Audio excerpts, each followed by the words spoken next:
Hello, everybody. Welcome to Prince of Persia. Yeah. So, Aaron, I'm going to let you take the reins here because you're the pro. Well, I wouldn't go that far, but I am. I've played this a few times. Well, I'll instantly suck. You talk about this game at least once every episode, so I'm ready for awesome. I've never played it with a gamepad. In my defense, You at least know the. You kind of know where the traps are and stuff. I know. Like that, Well, on the first few levels, yes. Let's see here. So should have caught the ledge right there. This game, it's a beautiful game, obviously, but part of that beauty is the simplicity of the way it looks. Agreed. Which makes it a favorite of mine. And there are other versions that will look a little better, but I like it like this because the other versions that look better, it doesn't make any sense. You're in a dungeon. It's not supposed to look good. You know? What version do you think looks better than this one? By the way, watch this. This is where you started. The Super Nintendo, the Genesis versions are quite good. They look good. The Super Nintendo version, I think it has double the levels. Oh, really? Wow. I know the time limit's double, and so I think it actually has 2 times as many levels. But that may be a little much. Now, do you actually get 60 minutes in real time? That's correct. Okay. It's strange with the gamepad, but I'll get used to it. Now, I believe you told me you not played this game. No, I never played it before this week. Whoops. And again, you have to get used to using the controller here. That was It's good. going pretty well. But, yeah, the backgrounds and whatnot in some of these, they'll look better. You know, Sure, more fleshed out. Yeah.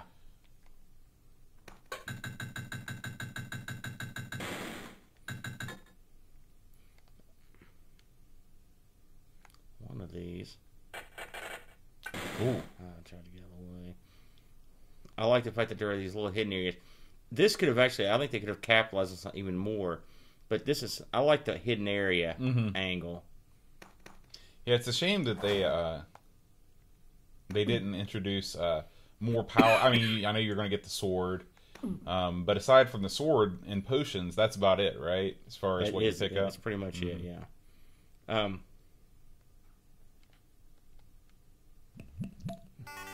Didn't really need to do all that, but what the heck? That's all right.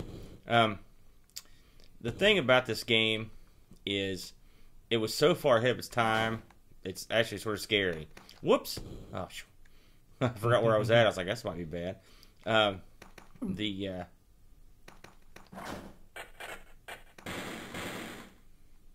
let's see how I want to do this. Nice. Thank you. All right. Now the game can really begin. Well, it's funny. A lot of people, that sword fighting is their least favorite part. And, you know, we talked about... excuse me, folks, I'm a little ill. We talked about a couple weeks ago, we did Flashback, the difficulty of control on that game. Now, this game is no easy feat to control either, but it's manageable. Yeah, you're already much more successful playing this game than we were playing Flashback. Well, I've got a lot more time in on this one. And a lot of my time with Flashback, again, I own Flashback, but a lot of my time when that was on consoles. But I mean, this is not a game like you just run through, right? And it's a game where you have to. I mean, it only takes one screw up. I'm sure I'll screw up here in a second and have to start completely over. But let's see if I can remember. So there's no. What about when you get to another floor or anything like that? There's no. Once you're dead, you're dead. Oh boy, here we go. I remember how to. There it is. Nice. This guy's a scrub, though. But the game gets very... There's so many clever aspects to it Now, I was reading for this review. I knew there was a sequel made, but I've not ever played it. I think it's called The Flame, the Shadow, and it looks very interesting to me. But they didn't make it for the Amiga. Oh, what did it come out on? Consoles, and I think like Mac. I think got a version. Really?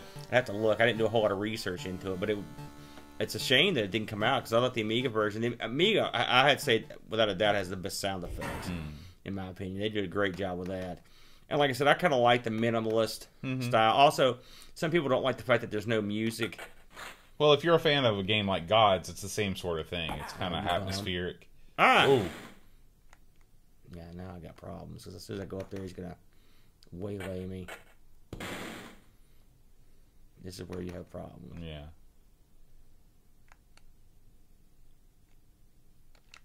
Oh. Yeah. Can you? Okay. There we go. Now you can reign supreme. Yeah. All right. When I was one hit point, I can't. Let's try that again. Okay, so at least you get multiple lives. Oh yeah, you got unlimited lives. Whoops. See, you're faking him out there with the multiple drawing and sheathing of the sword. He was confused. Oh, you probably... And this guy's not that tough. I'm just way out of practice. One more. There you go. The funny thing is, no matter how good I get at fighting, I still stink. But sometimes I'm awesome. It's hard to explain. Even though the fighting doesn't control very well, it looks much better than any sword fighting in any other game. You know, when you compare it to the sword fighting in Defender of the Crown. If you consider the source material for the sword fighting, it should be good. It's it's a sword fight between, I think it's Basil Rathbone and is it Errol Flynn? Oh, really? Yeah. Huh. So I mean, it's not like you. Basil Rathbone of Sherlock Holmes fame. Correct. I didn't realize he was a swashbuckler in his early days. Basil Rathbone's been in like 14 billion things, just like all those guys from back in the day. They all worked, brother. I've got a Basil Rathbone trading card. I like Basil. Whoops, swing and a miss. Ooh. Basil Rathbone and Nigel Bruce. Although I'm a Jeremy Brett fan, but I give props. There'll never be another Jeremy Brett as Sherlock. Right. When was what time period was he? He was in Grenada, Sherlock Holmes of the I guess would be the early 80s. Mm-hmm. So these were in color. Oh yeah. Well, you know, you think about the old ones, and they were not in color.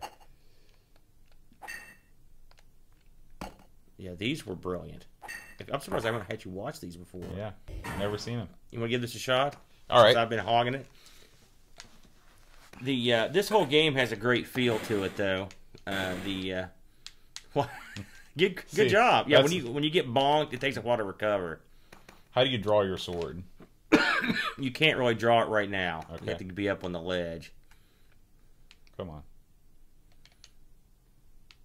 All right. How about one of these? And there are different moves with the sword, but I usually can poke my way through. Usually if you catch them on the entry, you're okay. Yeah. Some of the lesser guys you can just kind of ram over.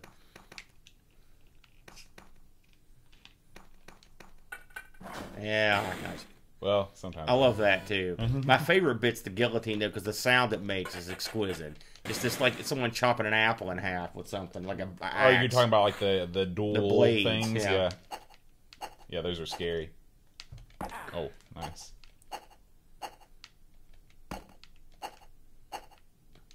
Your guy looks like if he actually had found a sword in a prison and he was trying to fight a guard, he was just like, dodge, parry, thrust, dodge, parry, thrust. All right, we'll I want Daffy Duck. See, that time I didn't even get hurt. I remember the very first time I played this game, I didn't know you had to go get the sword in the very first level. Well, I wouldn't have known that if I didn't watch a playthrough. And so of course, there were no playthroughs in the 80s. What? There was no YouTube? There was Jack Squad. And so I just thought I could jump past this guy. And I tried for hours. I was like, I'll just jump past this sucker. Nah, he ain't buying that. He chops you in half every time.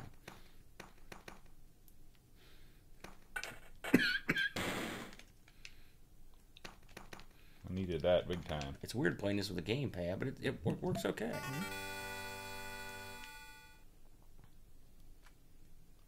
Now you just have to... Wow. Yep. That's not what you normally would want to do. That's how I do it. In fact, I wouldn't have thought that would have worked, frankly.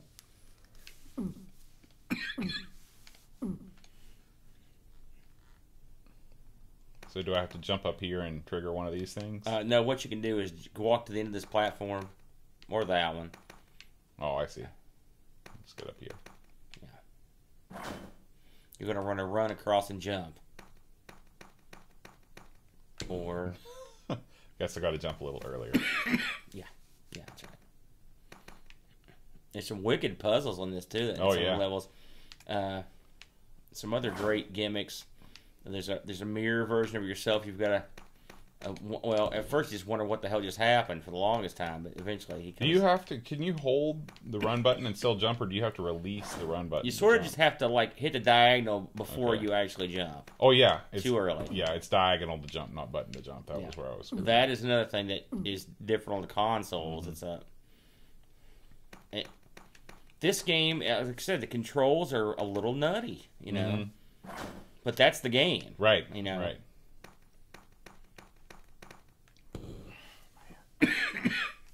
You look like anyone that's not played this very much. It's just the way it takes a while, and even like I said, I can't tell you how many times I would die strictly on the basis of just sucking. Yeah, and it doesn't really matter how much you play it. It's not always the easiest thing to do.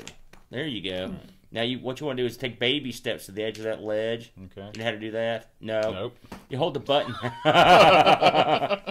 You hold the button hold down. The button down and yeah, that's it. Yeah. The baby step is a very useful tool.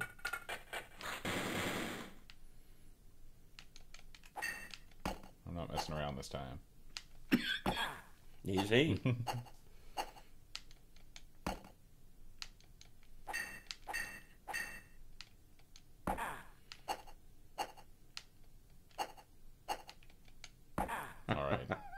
All right, folks. This has been Prince of Persia. You're probably better at it than I am. Until next time, adios.